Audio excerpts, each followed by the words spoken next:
Достар, мына Борат туралы мен өзім ойыммен бөлісейін деп едім. Бір идея бар менде.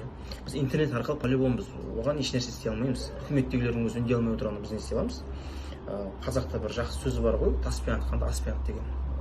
Сіздер маған ренжімеңіздер, бірақтан біз оған кәдімгідей елімізге қонақ қылып шақырып, видеоға түсіріп, шапан жауып, елімізді көрсетіп, елімізбен таныстырып, Шарынға апарайық, Көлсайға апарайық, салт дәстүрімізді көрсетіп, ұлттық өнерімізді көрсетіп, ұлттық тағамымызды жегізіп, тойдырып, содан соң абразбен аузынан атып, анау соғымды жілікке бөлгендей жіліктеп, көшпенділердегідей ана екі жылқы екі жағынан тартып үзіп, сөйтіп конец Боратта тірейтіп, 3-ші сериясын шығарып жіберсек қалай? Сондай бір идея болып тұр.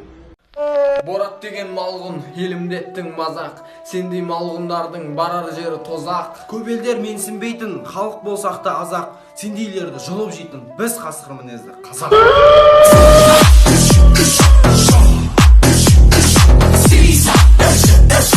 Моя звай Барат, я к вам из Казахстана.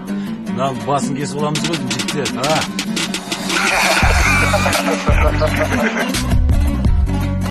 Казахское оскорбление. Эй, ищик, ищек, айван, топас, маймыл, ит, мал, Борат. В смысле Борат? Офигел, что ли? Что-то перегнул палку, да, кажется?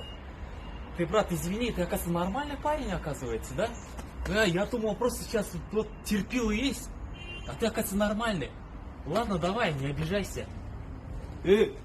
Слышь, в смысле Борат, я не понял. На районе Джай, пацаны, подруги. На районе Джай обычно не бывает, сколько я Джай, накачу.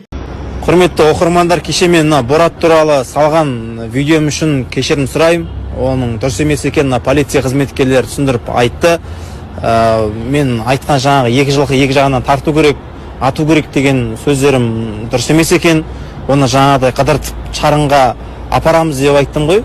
Сол бетте Шарыннан таудың үстінен бір-екі рет жерге қадап алып барып, Көлсайға батырып, сосын барып ату керек екен ғой. Сөйту керек қой, дұрыс қой, сосын барып екі жылқы екі жағынан тартып сөйтіп не істеу керек. Сол жағы дұрыс болмай қалыпты. Осы кісілер айтып, дұрыс болып тұр сол барлығы. Сол айтып жіберейік деп едік.